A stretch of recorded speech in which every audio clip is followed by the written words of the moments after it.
of that. And the technology is advancing in terms of conventional, voice for AI chatbots for customer service.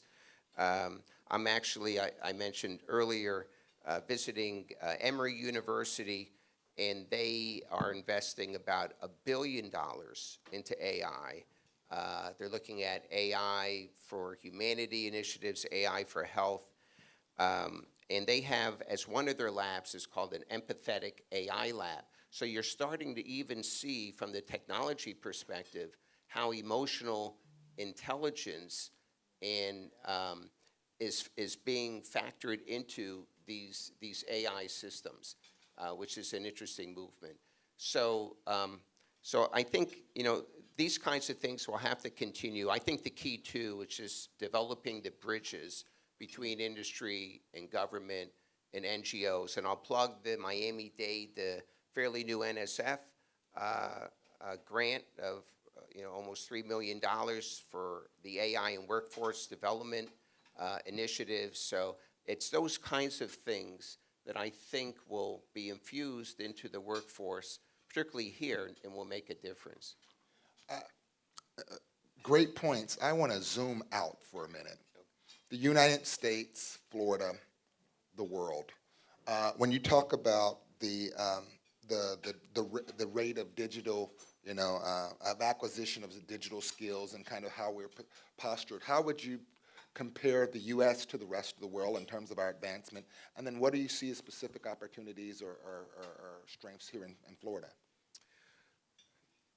Okay, so, worldwide, there's been some really interesting developments. So Singapore is offering AI education subsidy for citizens over 40. Oh, wow. Our son just returned from Singapore.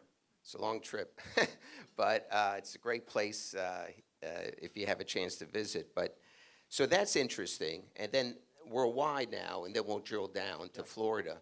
This past March, Europe signed through the European Parliament the first I think it's the first world's legislation in AI. It's called Europe's AI Act. And even though much of it won't take effect until 2026, they're ramping up, and they've been very proactive in this whole area of AI ethics. So another very important topic is responsible AI, looking at AI ethics and safety, and maybe we can touch upon that. The U.S., we've been pretty proactive. So most recently, within the past year, under the National Institutes of Standards and Technology, NIST, we stood up the AI Safety Institute. And I think it was back in May, I'm going to say May 6th, they developed kind of their 3-page strategic vision and their pillars. So this whole area of responsible AI is so important. I actually do research relating to this whole area, and particularly even in relation to Gen AI, we tell our students, you can't trust everything these systems are telling you. And I don't get into all the research, but I mean, they're getting better, and there's strategies for prompting, to get improved performance. But you do have to be very, very careful. So, there are a number of initiatives. NIST has the AI in Risk Management Framework 2.0 that companies are using to make sure that they're implementing and developing AI systems appropriately to reduce the risk of bias, algorithmic bias, to ensure transparency and fairness. Okay, so that's kind of a worldwide kind of U.S. view. And then I just read, coming down on the train, the Brightline from Orlando, that Florida is third of all the states in terms of using and producing AI goods and services. Did you know that? Wow. Colorado's number one. I don't know. But And then, of course, if we look, you talked about digital skills. There are different research studies, EDUCAUSE, and I know the academic folks. EDUCAUSE is a major research organization, looking at kind of educational types of issues. So they found that 1/3 of the U.S., and this was also through OECD and the IT Information Foundation, ITIF, they found that 1/3 of the U.S. does not have, they either don't have or have a limited digital skills. So if we look at Florida, the good news for you all, and now me, since I'm a transplant now, is that in terms of the digital skills, the jobs that require digital skills, Florida, 90% of the jobs in Florida, and I can give you the study separately, 90% require digital skills. It's pretty close to the U.S. average, which was 92%. Oh, wow. Okay. So I think the kinds of things that you're doing in developing, seem to be closing the gap.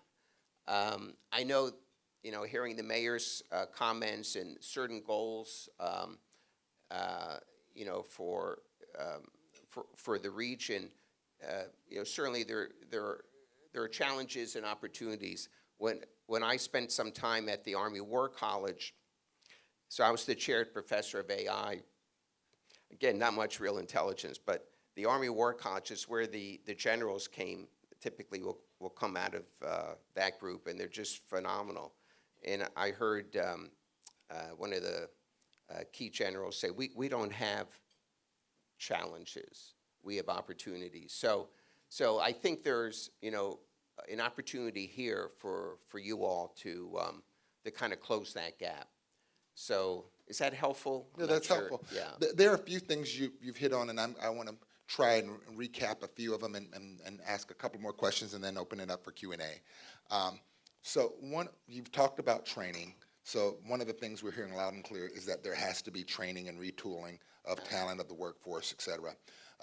We talked about policy a little bit, the fact that, and I think this is an area, maybe we're going to follow the EU in this, but you mentioned that the EU has passed policy actually to try to start to govern AI, and I think that's going to be very, very important. What we haven't talked about is infrastructure to support it. We know that the types of the amount of data, the amount of data centers, the amount of energy, all of those sorts of things that are needed. Can you speak a little bit about the infrastructure landscape, what's going to be needed to power this next generation of innovation? I did, yeah. I'm just pulling out because I just want to make sure I don't have the wrong information. So, like with any technology, there are risks. So there was a report that came out, it was called the Gladstone Report. It was commissioned by the U.S. State Department, and this came out this past year. It's really scary because what they did is they spent more than a year. They had over 200 people. These were mainly executives in AI, IT, cybersecurity firms, researchers, weapons of mass destruction experts and national security officials. And they said, they painted a, quote, catastrophic national security concern with AI. I'm not going to, get into the details of that, but that's kind of scary. And then, Rod, the point about power,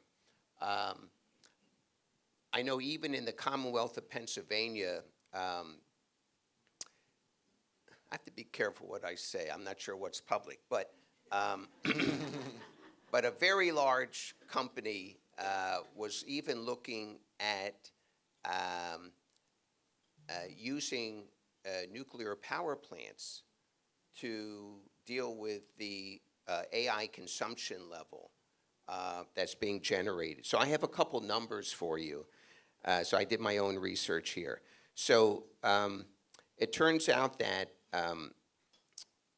total greenhouse gas emissions increased nearly 50% over the past 5 years, mostly due to electricity that powers the AI data centers. And then for computational power, the AI's computational power is projected to double every 100 days, Wow. which could increase global energy demand by 26% to 36% annually.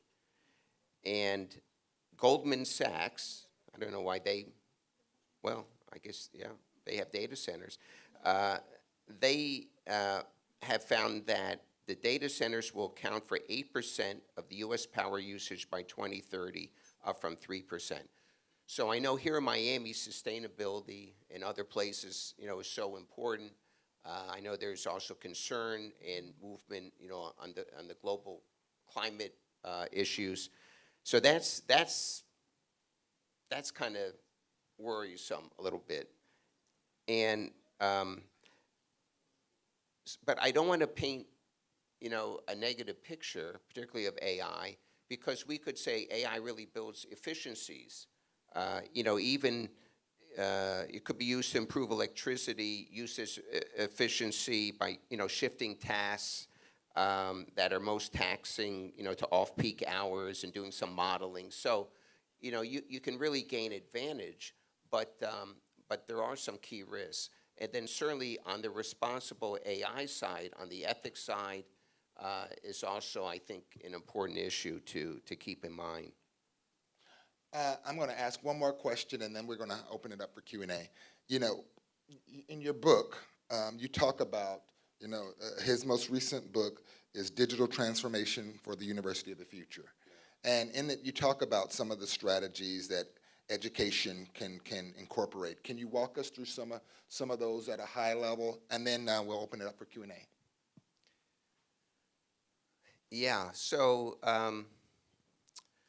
I'm a believer in human-centered AI, keeping the human in the loop. Not everyone adheres to that philosophy. So there are some great institutes at Stanford. They have the Institute for Human-Centered AI. I'm looking at Paula. She's an alum of our doctoral program at the Crummer Graduate School of Business. We're actually standing up a new AI center called AI Edge, which is geared for executives. So it stands for Artificial Intelligence for Executive Decision-Making, Governance, and Execution. So governance is, I think, what you're alluding to. How can universities or businesses really establish a governance structure, to create value? Yeah. In AI, I'm actually teaching a course this semester called Leveraging AI for Business Innovation. AI is very closely tied to business innovation, value creation, capture, and delivery. So for those on the business side, you probably have witnessed, much of this. So going back to an original comment, I truly feel that most institutions should have someone at the helm, if you will, helping to spearhead a strategy for the institution. So even at Rollins College, on October 5th, at the Board of Trustees meeting, I'll be there to help, along with our dean and others, discuss what kind of AI strategy and set of policies are needed across the institution. And then a lot of it too is trying to. There's a book out. It's a great book, 2024. It's called The AI Savvy Leader, and the author. I was going to bring it. The author is the dean of Northeastern University's Business School, the Kremer. And David talks about you really need business leaders or even education leaders, you don't have to be an AI expert, but you have to be savvy enough to know either bring in the right advisors, as the mayor had pointed out, bringing in smart people, but you have to also help to build and nurture a culture that can be sustainable in regard to applying these AI techniques. And so, a lot of this, you could have a grassroots approach. So our students really are pushing us, as faculty, because, they're using ChatGPT in, elementary school. And, the high schoolers, and so, you're seeing kind of a movement from, even from the grassroots and then to the faculty. But then you also have to have the proper training and education programs to make sure that the faculty and the, staff and administration, are also knowledgeable on these topics. So I think we're going to see a lot of interesting advancements in the coming years. There's a push for increased personalization with AI machine learning, and that's going to continue to happen. On the education front, the whole area of adaptive learning will continue, I think, to advance. We'll also see, again, the use of these AI kind of chatbots. I'll just make one final comment because I know we want to open the floor. Even some years ago, and this might be 6-7 years ago, at Georgia Tech, for their Intro to Computer Science course, the Professor Goel, Goel, he developed a AI virtual assistant using IBM's Watson at the time. There's Watson X now, which could be of interest to you all. But anyway, he trained that chatbot, that virtual assistant, on all the kinds of questions that the students would typically ask the faculty about, computer science, this Intro to Computer Science course. And this was a course, with hundreds of students. So at the end of the semester, he asked the students, of all the teaching or graduate assistants that you had who helped you during the course, which one did you like the best? And they said Jill Watson. And he named the chatbot Jill Watson. There are also interesting stories where, using these AI systems to help schedule meetings and other things. I heard a funny story that's someone wanted to ask that person out for lunch, not knowing it was a AI assistant. so anyway, as the field advances in conversational AI and empathetic, AI, it will become more lifelike. So anyway, it's an interesting time, I think, for all of us. And now, I know someone will be upset with me if I don't ask this question. Your top 3-4 generative AI programs. Everybody knows ChatGPT, but what are the other ones out there we should be exploring? Okay. And there's been a lot of research that has kind of benchmarked, which ones might be more appropriate for you. So I'll tell you the main ones you hear about. So ChatGPT 4.0. Actually, next week, I arranged a workshop for our faculty and staff on how to customize the GPTs, for your organization. So, and it's amazing, even developing syllabi. And then I was trying to become a little more proficient with Python coding. And so our younger son said, "Why don't you just run it through ChatGPT?" And it did a pretty good job. Not great, but pretty good. So certainly ChatGPT by OpenAI. You have Google's Gemini, used to be Bard. There's Microsoft Copilot, um, well, I'll be careful because we do have it. There's some issues, a little clunkiness, but I think over the next few months, it will even be better that way.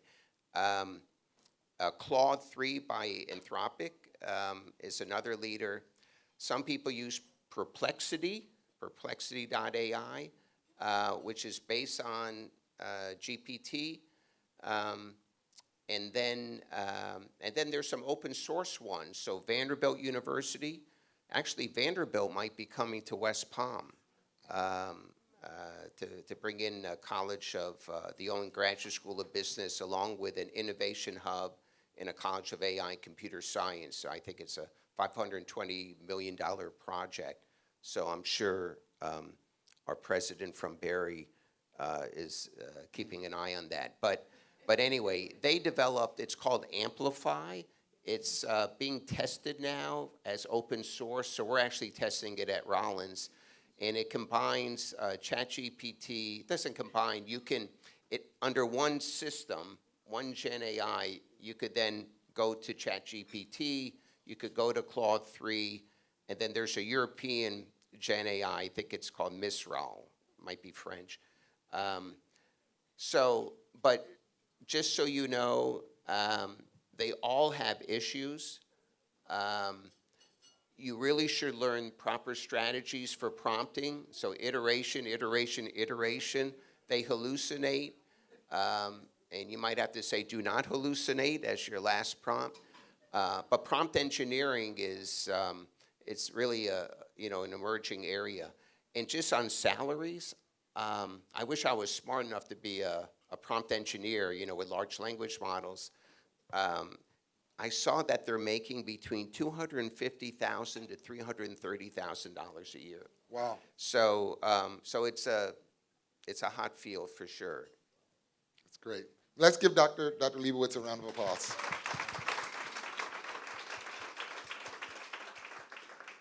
All right, questions? There's someone over there. I don't know if we've got a mic out there. There she goes. Oh, okay.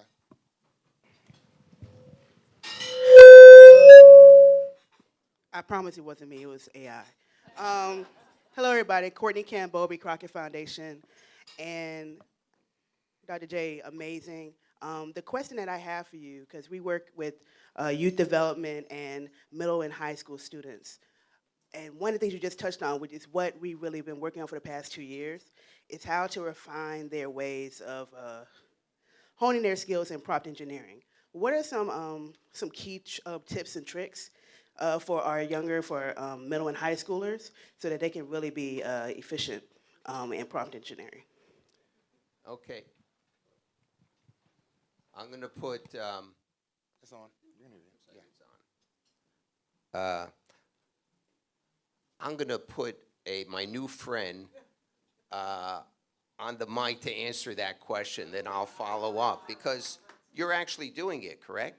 Okay. So I think it would be better information from you than me. You might want to introduce yourself. Lupe Diaz, Miami-Dade County Public Schools, and what we're finding, by the way, is communication skills are definitely the key, in addition to the fact, and I heard it earlier today, the soft skills. So we can be talking about AI and digital literacy and so forth, but the soft skills are still number one, and communication skills. We have a summer youth internship program that Miami-Dade College is a very strong supporter and partner. CareerSource, also a major funder in the county. And when we survey the employers, that's the number one argument that they bring across. It's not the skills that they're learning right now, it's those soft skills as well as the communication skills. And content engineers, and you're right, because I probably read the same article, $200,000 to $300,000, and that's what attracts students. So, but again, you can't get there without having those communication skills. Let's give a round of applause for Miami-Dade County Public Schools. And just to add on, if you look at the World Economic Forum reports, the future of jobs, the three top skills that they feel are most important going out to 2030, along with soft skills, but creativity, problem solving, and resiliency and adaptability. And then anecdotally, I mentioned, is it on? Yeah, okay. That I visited the Orlando Economic Partnership on Monday, and I actually asked them, and they're tied in, with all the companies like you all, and I said, what are the key issues in terms of skill sets where they're finding, their employees having some deficit? And they all said, number one is soft skills, so. That's great. Another question right here. Is it on? Can you hear me? Yes. Okay. Along with the soft skills mentioned, particularly communication, when in the educational model, I think a lot of people may not know that there's some foundational skills. When I developed a doctoral dissertation with regard to computer simulation training, I had to utilize Bloom's taxonomy of learning. So those critical skills, analysis, synthesis, understanding, et cetera, I don't know if people have the impression that you just learn the program, but you don't have those, foundational skills to start from. Are you referring to like using Gen AI types of systems? Well, I think critical learning skills are essential, and if we're going to be teaching elementary, middle school students, we want to make sure they know how to approach a problem. Yeah, yeah. Yeah, no, it's a good point. I actually, I saw a quote, and what it was referring to this area. Some of the key issues, I think, in teaching, you certainly, and the World Economic Forum, cites the importance of critical thinking skills. I also feel that you have to,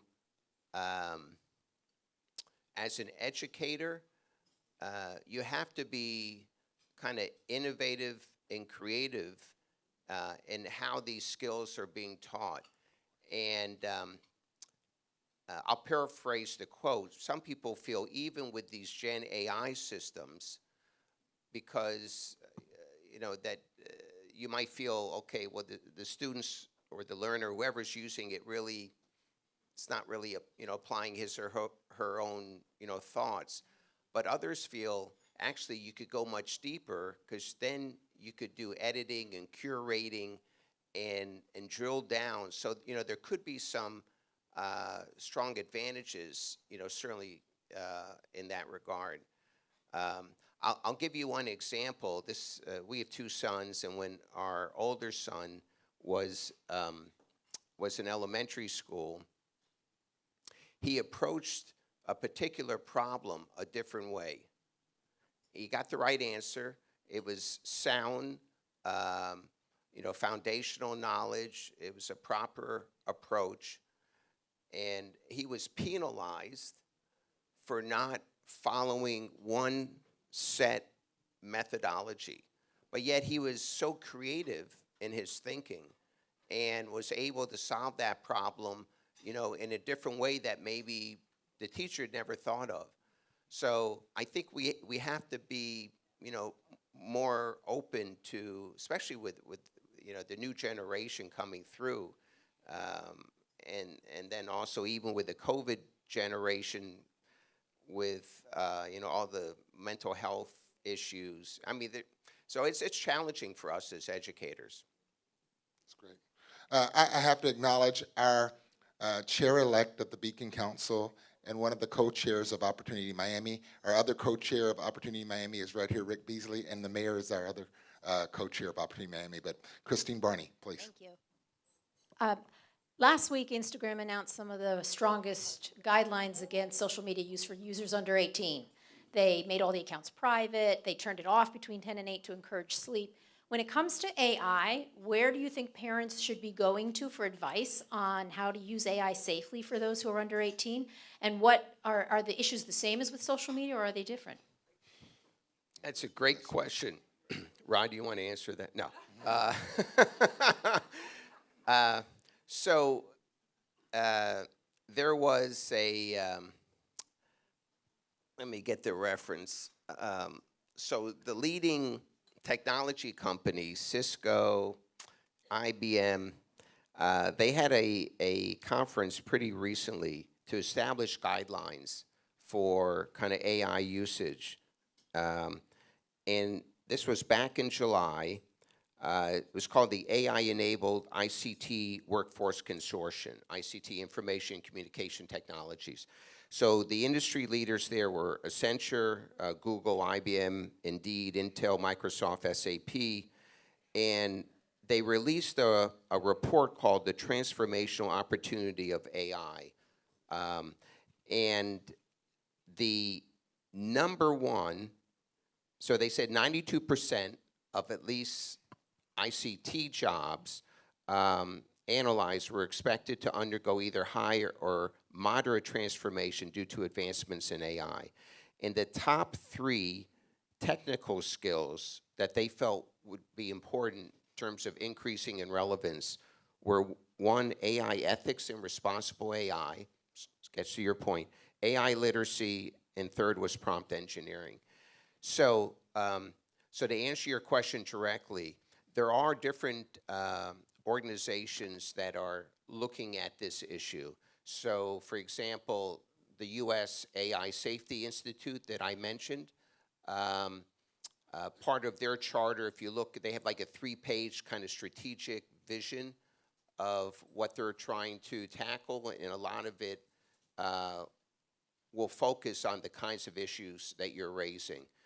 I personally don't have a good answer for that, but you know, I think it might be best to kind of look at even what the Europe AI Act, what they're proposing, not proposing, what they passed. And so I think there will be synergies between, you know, what you see in social media and maybe AI. We haven't even talked about deep fakes and, you know, all the craziness that you can do with AI stuff. I mean, it's scary. As our 3-year-old grandson would say, it's scary. So Jay, you know, in closing, there are a few things I think you've raised today that are front and center. You know, there's the reality that universities are making big shifts in terms of governance, in terms of investment, and then just in terms of focus, and that's on both the administrative and the faculty side as well as on the student side. That trend's not going to change, and the universities that are going to win are the ones that are at the front. You've also shared with us that you know, it's kind of like the Wild West because it's so early in the technology and well, early in terms of the mass adoption of the technology, so we're going to have a lot of things going on there. We've got sustainability issues. We've got, as it relates to power. And so there seems like there's a lot of murkiness around it, but what's clear is that the opportunity is undeniable. The opportunity is both undeniable and the ability for AI to really transform economies and communities is unquestionable. We really appreciate you taking the time with us today, and we hope to have you back here again real soon. Thank you. Thank you very much. And best of luck on your AI journeys. I think it's here to stay. Yes, please. Let's go ahead and give Rod and Jay both a round of applause.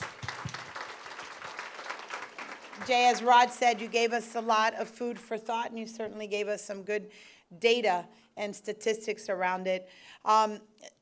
You know, to all of us in the room, I think every one of us, whether you're an education leader, a business leader, a nonprofit leader, or a parent, are grappling with AI and what the future of AI looks like. We started at Miami-Dade College with the training of our faculty. In 2021, we had over 500 of our faculty go through AI training because we didn't approach it that we thought that AI would be a major, but that AI would change the way that we learn, we play, and we do things. And so we had faculty from across all disciplines. In 2022, we funded projects for faculty to use AI to help with learning outcomes and student success. The provost worked closely with our faculty. You know, and we didn't make it about show the data and the proof. We just said, how will you use it? And so when we rolled out the curriculum, we had already had some discussions about it. When ChatGPT rolled out that November, when we got back to campus, we had a faculty roundtable and a student roundtable, and a student asked, will you ban ChatGPT? At that time, the Chronicle and others were saying about banning ChatGPT. I said, you know, us approaching this to ban ChatGPT would be like if you would have knocked on the door in Hialeah, in my mom's house, and said you were going to take her Britannica encyclopedia that she had purchased for her children. Right? Because that was the first kind of version of ChatGPT, if we think about it, connected to academics. It took 10 or 12 books that we would have found in the library, summarized it into one page, and from there we sat at the kitchen table and had access to do our homework. For those of you who are not that old, you had Compton CDs. And then you put in the CDs and it did the same thing. For some of you that came into the professional being and set your first email and logged on to the first computer and went to Internet Explorer and you did the access to it via a modem that went and you knew you were connected. We then had the same concerns. And so I think that we've been here before, and those concerns are serious. I think that there are, for policymakers, opportunities for us to get it right. And we've seen where when we don't get it right, TikTok, the algorithms that created this unsafe space, especially for our youth. But if you're in the nonprofit sector, you have to put the guardrails. I can tell you that if you hire a young analyst who says, I'm going to do my work real quick, and they load up all of your donors into ChatGPT, that becomes the muscle memory of ChatGPT. So there are some real guardrails in regards to us looking at it from an institutional standpoint, from an education standpoint, and so deeply think about those things as well, but have the confidence that we've been here before. We've gotten some things really right. We'll get some really wrong. Know the difference between generative open AI. That train's left the station. There's not going to be policy guardrails to that, but I think there can be some strong policy and privacy guardrails around applications that will use AI and take our data privacy or algorithms and not use it in the most effective way. We're proud to be leading a coalition about AI for all. The first course that a student takes at Miami-Dade College is AI and ethics. And I know that our Academic Leaders Council are thinking thoughtfully about this. We firmly believe here at the college, and I do with our presidents and the superintendent, that for us to be successful, students need to leave with 3 distinctive skills. One are academic and foundation skills. Those academic and foundation skills allow us to think critically and to look at something and question whether it's right or not, or whether it makes an enormous amount of common sense. The second are the soft skills. Right here in this room, when we brought the president from Lumina, he talked about the skills that were needed for the future of work. And I'm here to tell you that the skills for the future of work that are needed are human. And that should give us a lot of faith in what we do around teamwork, communication, design thinking, and those soft skills. But I will tell you that I think the third distinctive skill set that we're all going to need to have are the digital skills. The truth is that we can do everything we do around cybersecurity, but any one of our organizations' greatest threat to being hacked is one of us that follows a prompt that logs in and provides those credentials out. And I think for students, understanding artificial intelligence and being able to gather the critical thinking and the knowledge to not be faked out, because there are going to be deep fakes. We're 50 days away from an election, and probably AI will play a great role in elections. And it can be for the good, and yes, there will always be those that play in that field for the bad. And so I hope that today the conversation with Rod and Jay gave you a little bit of knowledge, that you have the confidence that the Academic Leaders Council is thinking about this thoughtfully, and that we're working together with Opportunity Miami and the Beacon Council to make sure that our business community here know that together we're going to build a better Miami, and we're going to build our Miami. So thank you so much for being here with us. Have a great day. Thanks, everyone.